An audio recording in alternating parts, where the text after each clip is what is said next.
Mulai. Baik, bismillahirrahmanirrahim. Assalamualaikum warahmatullahi wabarakatuh. Rekan-rekan wartawan, terima kasih.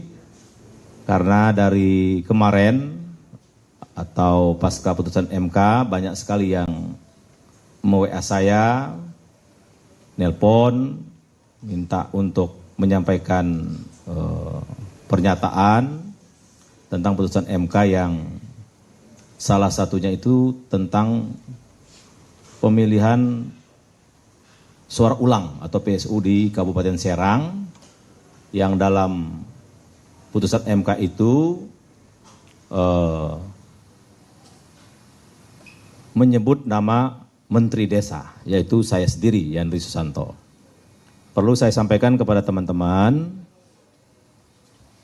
dalil yang disampaikan oleh MK itu satu tentang saya hadir di Raker Abdesi Kabupaten Serang tanggal 3 Oktober 2024. Saya pastikan, sampaikan kepada rekan-rekan wartawan, tanggal 3 Oktober itu saya belum menjadi Menteri Desa.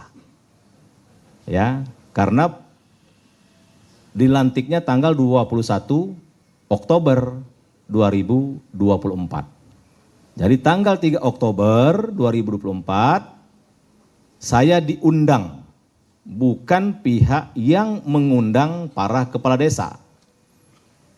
Saya diundang, ada bukti suratnya dan itu juga disampaikan ke Mahkamah Konstitusi. Jadi saya diundang sebagai pihak narasumber. Saya menyampaikan di situ tentang bagaimana Banten bebas korupsi, kira-kira begitu. Karena Banten selama ini belum maju, penyakitnya adalah banyak korupsi yang dilakukan oleh oknum-oknum yang tidak bertanggung jawab. Jadi saya ulangi lagi, tanggal 3 Oktober 2024, saya belum Menteri Desa dan tidak lagi menjadi Wakil Ketua MPR. Karena saya berhenti menjadi Wakil Ketua MPR, tanggal 30 September 2024. Jadi clear itu saya bukan sebagai Menteri Desa, saya sebagai pribadi anak bangsa waktu itu tidak menjadi Wakil Ketua MPR lagi dan belum menjadi Menteri Desa. Kemudian yang kedua yang didalilkan oleh MK adalah acara haul dan hari santri di pondok pesantren kami. Sudah disampaikan secara terbuka oleh Bawaslu, dari awal sampai akhir acara itu, tidak ada satu huruf pun atau satu kata pun saya menyampaikan pernyataan, ajakan, atau istilah halusnya ada inisial untuk mengarah kepada kampanye. Jadi, dan itu sudah kami sampaikan juga saksi fakta waktu di MK, bahwa tidak ada kampanye apapun di acara hari santri dan haul orang tua kami itu. Dan waktu itu Bawaslu langsung hadir. Dan peserta haul dan hari santri itu dari banyak provinsi, dari banyak kalangan. Dihadiri oleh anggota DPR RI, ada tamu dari Jawa Barat, dari Lampung, dari Bengkulu, dari Jakarta, dari kabupaten kota Banten yang lain, dari Pandeglang, Kota Serang. Intinya bukan hanya warga Kabupaten Serang. Ada rektor hadir, ada PJ Wali Kota hadir, ada Sekda hadir. Jadi itu memang betul-betul murni acara haul dan hari santri. Dan sekali lagi Bawaslu langsung mengawasi dan menyatakan memang tidak sama sekali ada kampanye.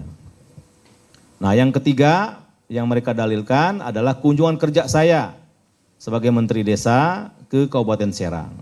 Ini alhamdulillah saksi fakta mereka penggugat yaitu pihak Andika, Saudara Hulman, kepala desa yang mereka hadirkan. Saudara Hulman menyampaikan di Mahkamah Konstitusi ketika Saudara Hulman mengikuti kunjungan kerja saya di dua tempat, mereka sampaikan di depan majelis hakim bahwa Mendes sama sekali tidak melakukan kampanye apapun. Dan ini juga dibenarkan oleh Bawaslu. Nah itu mungkin kronologis, jadi dalil-dalil yang MK sampaikan perlu saya luruskan dengan 3 dasar tadi. Tapi karena Mahkamah Konstitusi sudah memutuskan, sifatnya final dan mengikat, tentu kita hormati. Kita hormati dan saya dapat laporan, karena saya sekarang masih juga ketua tim Pilkada DPP PAN, bahwa partai koalisi di Kabupaten Serang, yaitu Gerindra, PAN, PKS, dan lain-lain, insya Allah siap untuk mengikuti perintah Mahkamah Konstitusi, yaitu pemilihan suara ulang di semua TPS.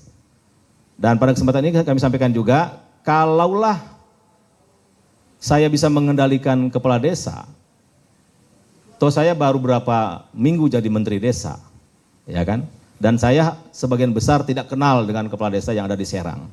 Dan saksi yang mereka sampaikan, hadirkan waktu di Mahkamah Konstitusi, yaitu Pak Kades Julang namanya, bisa dilihat di YouTube itu di sidang MK, Pak Haji Karsa, apa Karso tuh, saya nggak kenal. Dan saya memang belum pernah berinteraksi sama beliau, belum pernah juga ke desa Julang, tapi faktanya 02 yaitu Zakian Najib pemenang di situ. Artinya bukan karena faktor saya. Jelas-jelas kepala desanya kan nggak mendukung saya tuh, bahkan di pihak sebelah kan.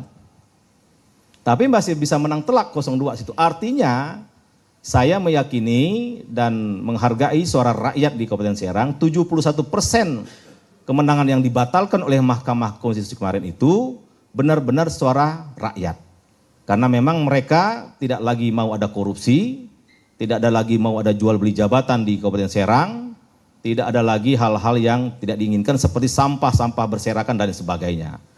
Jadi terlalu naif kalau itu dikaitkan dengan pengaruh saya. Saya ini apalah ya kan, baru menteri desa 2 minggu, ya kan, yang lain berkuasa udah 28 tahun, ya kan. Ya kan, ada juga pihak sebelah itu menggunakan rumah dinasnya yang disewa uang rakyat untuk markas pemenangan gitu loh. Ada juga yang lain-lain. Jadi sekali lagi, tapi karena ini sudah diputuskan oleh Mahkamah Konstitusi, tentu kita menghormati dan saya menyatakan itulah yang bisa saya sampaikan, fakta yang sebenarnya yang ada di lapangan. Bahwa tafsir Mahkamah Konstitusi yang sudah disampaikan kepada publik, ya itu hak mereka, ya. Tapi kami punya fakta sendiri dan sudah kami sampaikan di Mahkamah Konstitusi, tapi fakta-fakta itu tidak dijadikan dalil atau dijadikan pertimbangan oleh Mahkamah Konstitusi sama sekali. Saya kira itu cukup ya, udah banyak itu. Terima kasih. Wassalamualaikum warahmatullahi wabarakatuh. Pak, boleh nanya Pak, terkait ini Pak, terkait kejadian putusan MK ini, dari pihak Lokataru barusan tadi pagi melaporkan Bapak melalui surat ke Presiden, dan salah satu isi suratnya meminta Pak Yandri dicopot sebagai medis tanggapannya. Minum cukup ya. Oke, thank you. Pak, berarti bisa kirim apa? Cukup ya. Minum dulu santai. Oke, makasih ya.